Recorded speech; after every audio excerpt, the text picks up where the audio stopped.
Yeah, I just got the access port. Yeah, but if y'all was wondering about the clutch where I lubed last time, it's been like almost a month now since the last time I lubed the car. It was probably like Thanksgiving weekend, but it's almost New Year's weekend already. But so far so good. I just drove it to San Jose to buy the access port.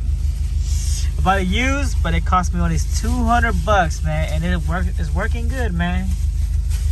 And so, yeah, if you were wondering about the lube on the clutch, it's been good so far, man. No noise. So if y'all was wondering why I haven't done any video about it, well, here it is, man. It's been good so far. It's been working, and I drove it to San Jose, and I live in Sacramento. So Sacramento to San Jose, that's about a 2-hour drive, and it did its job, man. It wasn't squeaking or nothing, so it's been good.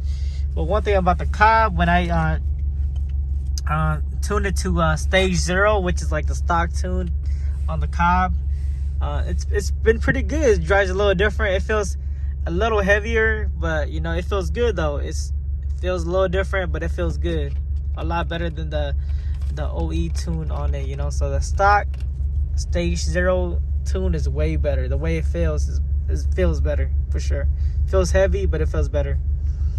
But anything besides that, it's all good. If anything, comment, subscribe, like. I'll hit you back up when you need anything. You know, just comment and I'll let you know what I know. Peace.